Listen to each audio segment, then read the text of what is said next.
As you know, we're gonna give about 10 seconds so that we don't get no buffering. But excited, very excited. John, we're back again. We are less than 29 days away from when the Houston Texans and the fans find out if Nick Caserio is the man for the job. How are you feeling just under a month away? I'm feeling good. I think we've got some great picks to make. I'm starting to get a little nervous. I think we're at the part of the draft season where guys really start to overthink the prospects. I'm ready for draft night. If I could see it this week, I would. I don't know about you. And the goal to 5,000 subscribers is currently going on. John himself wants to get to 1,500 followers on TikTok. As you see, I have a Deshaun Watson signed helmet right here. I just ordered an Andre Johnson one.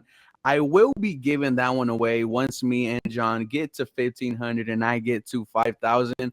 How you get to there is answering the Texans question of today is what was Arian Foster's first number? That's a tough one. Only real Texans fans are gonna absolutely know that one. But we're doing a mock draft today, John. And you put out a very good article a couple of days ago talking about building the offensive line. Kind of talk about that. So for those of you who aren't familiar with me, I write over at the Texans Wire. You feel free to follow me on Twitter, not TikTok, although I do dabble in some TikToks at Texans Doc. And yesterday I wrote an article called Draft and Identity. And I'm kind of taking some inspiration from the 2019 Panthers. In 2019, they finished dead last on defense. And what they did is they had two second round picks, a first rounder, and a fourth, and they went all on defense. And I was like, what if the Texans tried to change something they were bad at? And so on Monday, and we've been talking about this a lot, I said, what if the Texans took Akeem Ekwonu at number 3? You put him at left guard. Zion Johnson from Boston College at right guard. You took Brees Hall at 37. And you took Trey McBride, the best blocking tight end, at 68. And all of a sudden, you've given Davis Mills and offensive coordinator Pep Hamilton some real oomph to their rushing game.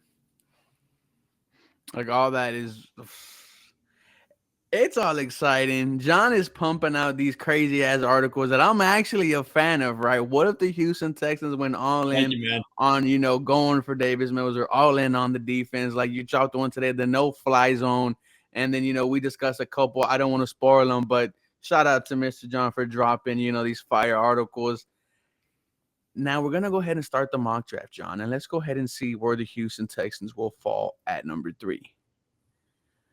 So, Kevon Thibodeau got taken at number 2. There's a good chance that might happen. We really don't Mhm. know. But where do you see here going at 3? I'm going to give you two guys, and why don't you pick? Because that'll kind of change the direction of our draft.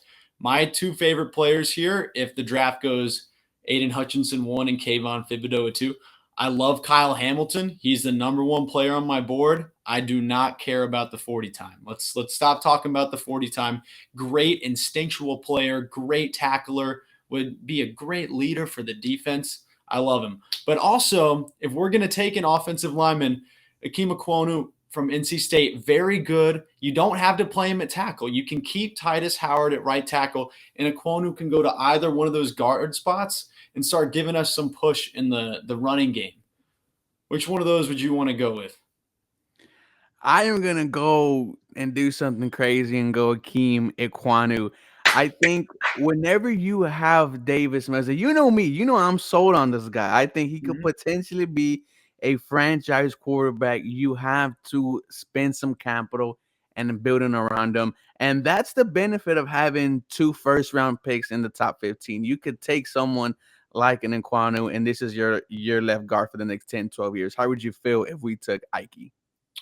I'd be pretty excited about it. It's not the sexiest pick, but he's a really talented player. And you're right, it would give us the chance to see what's the best possible player that Davis Mills can be.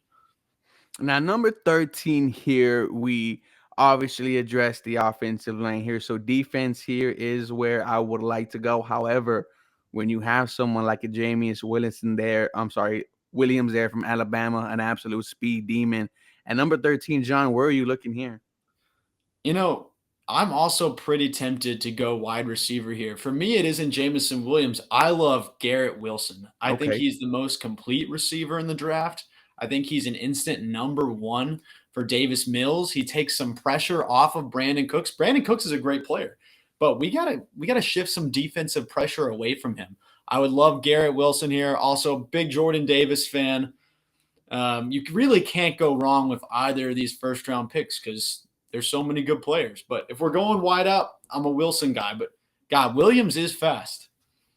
At 13. So where you going? This one's up to you because, like I said, this is a benefit that we have from this Deshaun Watson trade. We could really maybe go for a home run type player here.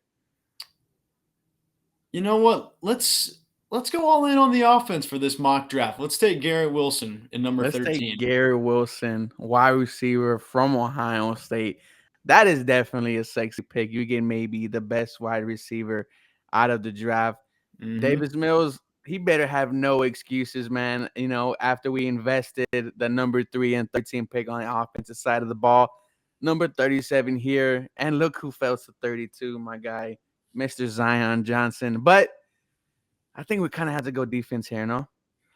I'm if Zion Johnson fell in the real draft, I don't think he'll make it outside the top 20, but if he made it to 37, I'm not taking anyone on defense over Zion Johnson. That is, we just fixed the offensive line in one draft, and we also got to add an elite receiver in the process. Let's go ahead and do it, brother. Let's take him.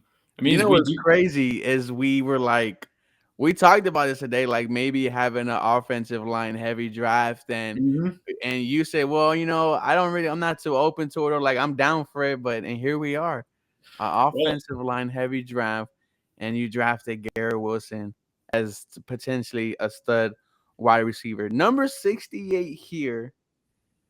I'm thinking of safety. I like Kirby Joseph out of Illinois. He played for head coach Lovie Smith, hmm. 6'1", 6'8" wingspan, had 4 interceptions this year. I like Kirby Joseph, but you know, the third round, you are looking for starters all around. How do you think about number 68? I like Kirby Joseph a lot too. I wrote about him today in an article called "What Okay. if the Texans made a no-fly zone?" And I actually had him right at this pick 68. He's a true free safety. Basically, all of his snaps in the past 2 years came at the free safety spot. But this is also the point in the draft, and we're going to have to address it at pick 80. But I think we have to find Davis Mills a running back because if we ask him to hand the ball off to Rex Burkhead, I think He's we're not we're going doing nowhere. him a disservice next year. So now at pick 80, you said you wanted to go running back. Let's look at the guys who are available here. Let's talk about Damian Pierce, the guy from Florida. He's okay. Maybe Dalvin Cook's brother, James Cook. James I Cook. do love Kyron Williams. You know, kind of gives you Arian Foster type of running back. Isaiah Spiller all the way down there from I, A&M. I think Isaiah Spiller is probably the best back on the board for me at this point. I'm not. He could make it to 80 realistically. There are some concerns there over speed. A name that I will put on everyone's radar that I would not take at 80 though, probably the next round if we wanted to wait until 107, 108.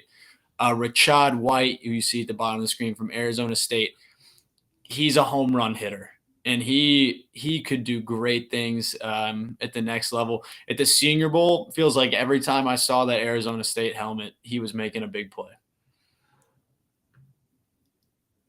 So we're going with Azilla or we're going with White? If Spiller's at 80, I'm a Spiller guy over White, but I think White's a guy to have on our radar for sure. And also, you know, Nick Casario also talked about, you know, trading up too. So we don't know what the hell is going to go on. I mean, do you see a situation where Nick Casario just wants to go ahead and get someone?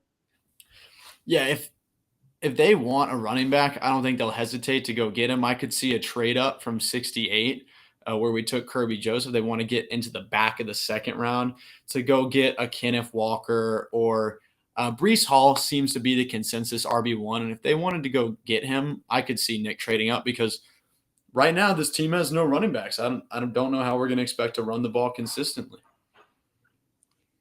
At the end of day 3, if I would have told you, John, The Houston Texans drafted Akeem Aquanu at number 3, Garrett Wilson at 13, Zion Johnson at 37, Kirby Joseph at 68, and Isaiah Spiller at 80. How would you feel about Nick Casario, and how would you feel about the draft?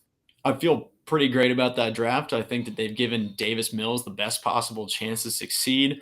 They still found a player for Lovie Smith's defense who he's very comfortable with. Obviously, Lovie Smith coached at Illinois and had Kirby Joseph for 2 years. I would feel really good about this draft, and I'd agree with that PFF grade of an A. I mean, who wouldn't agree with their own work?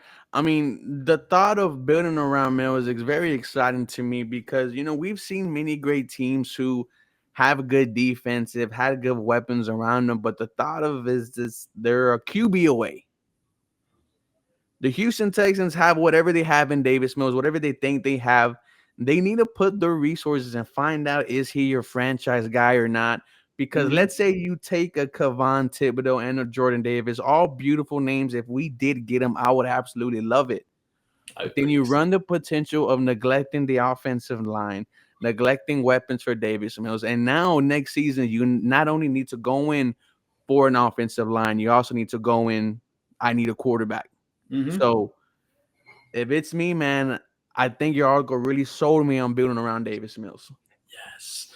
No, I'd be totally okay if they want to go all in on Davis Mills because you're right. The last thing you want to do is lose a bunch of games next year, which we all think is kind of inevitable, but not know what you have in Davis Mills. So investing, we don't have to. We spent our first 3 picks on him, and you don't have to give him 2 offensive linemen and a receiver, but you better give him at least one, and you got to give him a new toy, whether that's a wide receiver or a running back.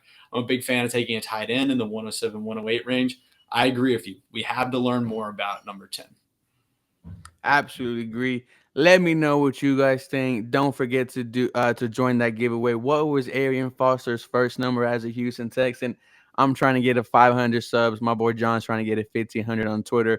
As always, John, let them know where they can find you, my guy. You guys can follow me on Twitter at Texans Doc.